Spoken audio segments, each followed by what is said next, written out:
नमस्ते सभी विद्यार्थियों को। विद्यार्थियों देखिए, इससे पूर्व के अपन ने अध्याय में बात की, अपने इस जो लेक्चर था उसमें अमेरिका की संघीय व्यवस्था की प्रमुख विशेषताएं।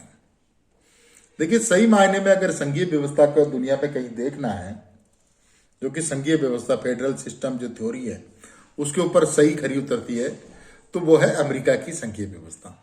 इसका एक बड़ा महत्वपूर्ण बात आई है अपने सामने कि अमेरिका का जो व्यवस्थापिका है उसके उच्च सदन सीनेट में प्रत्येक राज्य को समान प्रतिनिधित्व है, और निचला सदन जो है प्रतिनिधि सभा उसमें जनसंख्या के अनुसार।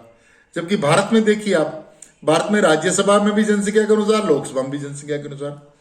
क्यों भाई? जनसंख्या के अनुसार जब लोकसभा में दे रखा है तो राज्यसभा में समान प्रतिनिधित्व दो ना।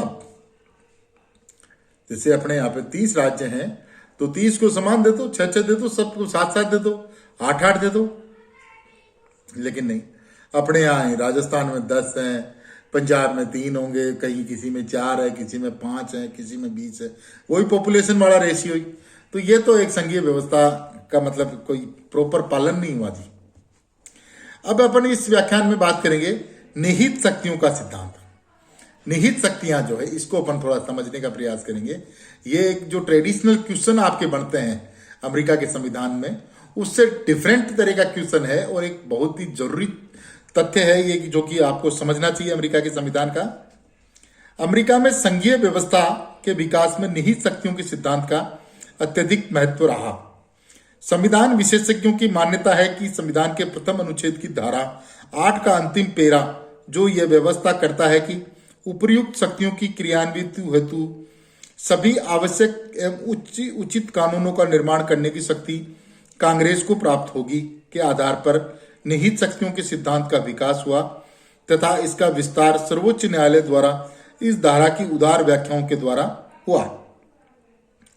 प्रारंभिक वर्षों में संघीय सरकार की निहित शक्तियों को लेकर 2 परस्पर विरोधी विचारधाराएं रही। राष्ट्रपति वाशिंगटन के वित्त सचिव हैमिल्टन निहित शक्तियों के प्रबल समर्थक थे, जबकि उनके गृह सचिव जेफरसन का मानना था कि निहित शक्तियों के सिद्धांत के आधार पर संघीय सरकार की शक्तियों का विस्तार करना घातक सिद्ध हो सकता है। कालांतर में गृह युद्ध, आर्थिक मंदी, द्वितीय महायुद्ध तथा उसके बाद की घटनाओं ने राष्ट्रीय सरकार की शक्तियों में अभिवृद्धि की।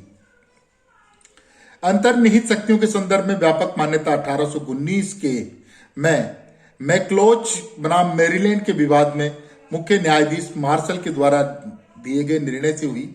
इस ऐतिहासिक निर्णय में मुख्य न्यायाधीश मार्शल ने कहा कि यद्यपि सरकार की शक्तियां सीमित है तथा उनका अतिक्रमण नहीं किया जाना चाहिए, किंतु संविधान के स्वरूप व ढांचे में राष्ट्रीय व्यवस्थापिका को उन साधनों के विषय में विवेक से काम लेने की अनुमति अवश्य होनी चाहिए जिसके द्वारा उन शक्तियों को क्रियान्वित किया जाता है जो संविधान ने राष्ट्रीय व्यवस्थापिका को प्रदान की गई, जिससे यह संस्था अपने लिए निर्धारित महान कर्तव्यों को ऐसे ढंग से पूरा कर सके जो जनसाधारण के लिए लाभकारी हो।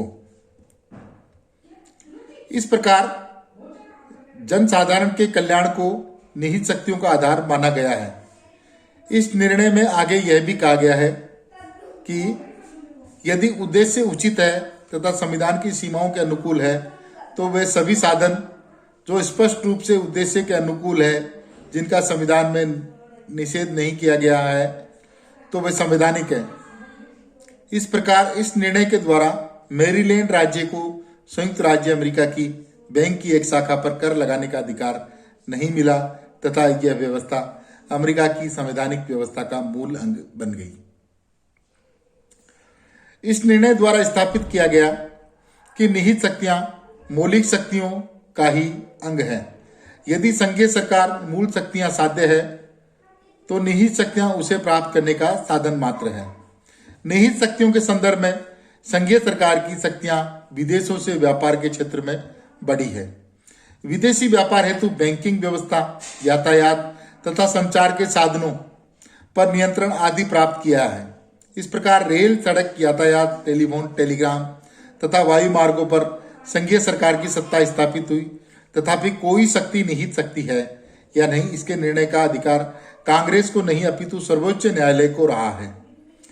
अंतर्निहित शक्तियों के सिद्धांत के विकास में सर्वोच्च न्यायालय का महत्वपूर्ण योगदान रहा है।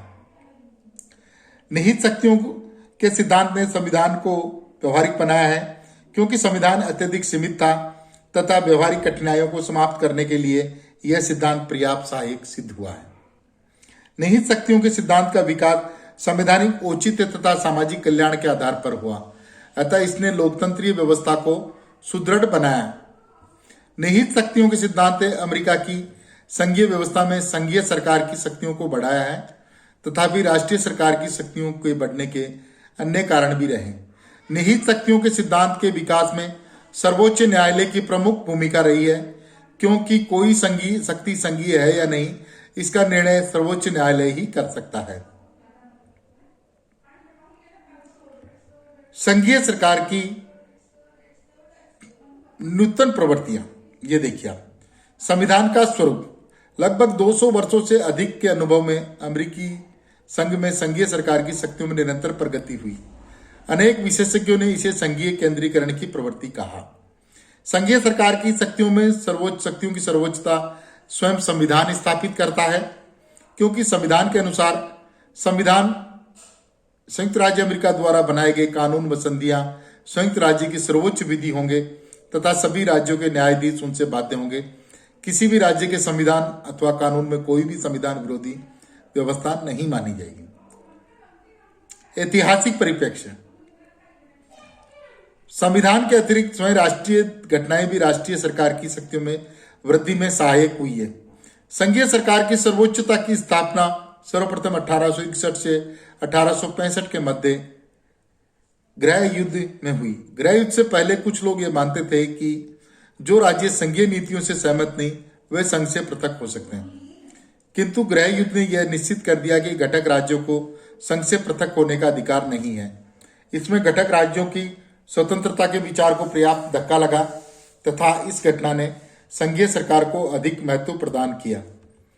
19वीं शताब्दी के अंत तक संघीय सरकार की श्रेष्ठता को स्वीकार कर लिया गया।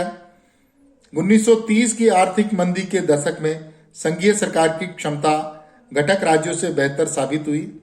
आर्थिक मंदी के दौर के तुरंत बाद द्वितीय महायुद्ध के दौरान तथा उसके पश्चात शीत युद्ध की स्थिति ने संघीय सरकार से अपेक्षाएं राष्ट्रीय स्तर पर ही नहीं अंतर्राष्ट्रीय स्तर पर भी बढ़ा दी। तीसरी जो प्रवृत्ति है वो है अंतर्राष्ट्रीय स्थिति। द्वितीय महायुद्ध के पश्चात निरंतर युद्ध के भय ने संघीय सरकार की शक्तियों को बढ़ाया है। कोई भी राज्य जो आंतरिक रूप से कमजोर हो वह अंतर्राष्ट्रीय स्तर पर प्रभावशाली भूमिका नहीं निभा सकता। फिर संयुक्त राज्य अमेरिका तो विश्व में महाशक्ति के रूप में स्थापित हुआ है। यद्यपि आर्थिक मंदी ने संघीय सरकार की शक्तियां बढ़ाई, तथापि युद्धोत्तर काल में अमेरिका द्वारा कोरिया तथा वियतनाम में हस्तक्षेप ने संघीय व्यवस्था में केंद्रीकरण की प्रवृत्ति को अत्यधिक बढ़ावा दिया। अंतर्राष्ट्रीय स्तर पर अमेरिका की जो प्रतिष्ठा व शक्ति प्राप्त हुई है उसकी तुलना में घटक राज्य की सरकारों की शक्तियों के प्रभाव कम हुए हैं। चौथी जो निहित शक्तियों के सिद्धांत की प्रवृत्ति के अंतर्गत सहायक वो है सहायक व अनुदान की नीतियां। राज्य सरकार प्राय शिक्षा, स्वास्थ्य तथा विकास के क्षेत्र में कार्य करती है। इन क्षेत्रों में अधिकाधिक वित्तीय स्रोत की आवश्यकता होती है। परिणाम स्वरूप विभिन्न राज्यों में अनेक कार्यक्रम संघीय सरकार की अनुदान व सहायता के अंतर्गत चलते हैं तथा इस अनुदान के साथ साथ अपनी शर्तें भी राज्य सरकारों पर लागू करने के लिए संघ समर्थ होता है। अनुदान राशि के अंतर्गत विभिन्न राज्यों में व्यापक कार्यक्रम तथा राष्ट्रीय मार्गों का निर्माण तथा देखभाल, शिक्षा, कृषि अनुसंधान, सार्वजनिक कल्याण, स्वास्थ्य सेवाएं, भू संरक्षण तथा गृह निर्माण से संबंधित चल रहे हैं।